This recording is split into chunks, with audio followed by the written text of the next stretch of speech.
Guys, so in reference to something that I talk a lot about with late hip rotation, I wanted to kind of talk about some progressions that we could do to better kind of instill those motor control patterns that we're trying to go for, because I think the whole thing is we get caught in this dilemma of hearing these verbiage or these cues of delaying rotation. You want to delay rotation up until the last second, and then if we do that, then we'll have more torque and more rotational energy at ball release, right? So the thought process is there. I think there's just a common kind of misconception with what delaying rotation is. So I've been seeing a lot of guys, a lot of clients that I've been having talking about this delaying the rotation, and what's happening is they're falling into this pattern of delaying so much rotation that they're actually delaying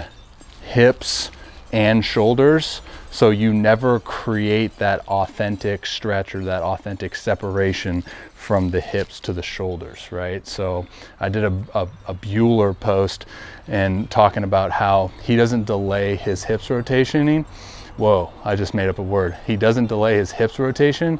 He comes down, his hips rotate naturally, but as soon as his arm comes into arm raise, he delays that trunk rotation, right? So this trunk posture stays, facing this way when his hips are going. So you have on-time hip rotation. Now you create authentic separation.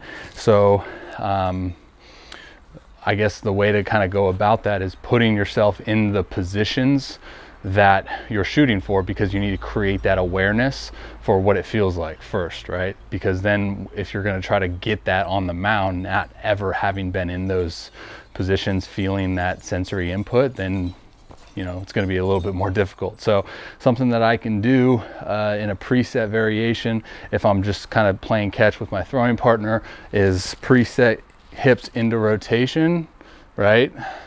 And now we're just going to be throwing like this for the first few throws. Okay, so we're presetting hips going into rotation, front foot, counter rotate the trunk, and throw. Okay, because now we can create that kind of body awareness for what that position feels like to better equip us getting into that position on the mound. So another one that I guess we could do if we're not trying to throw, we can use like kind of a med ball setting. Same exact thing, right? Preset hips going into rotation. You're at like that 45-degree angle, and then you just get that trunk, not necessarily like super counter rotated, but you just keep it kind of in that position, and then you can kind of go about throwing this med ball any which way you please. But for me, it's about presetting yourselves into these positions to create that body awareness, spatial awareness, and that sensory input that you're getting, and then download that in your brain computer and then go about it. So remember, hip rotation is not being delayed. Hip rotation is going, and then our trunk is being delayed, and we throw. Hopefully that makes sense.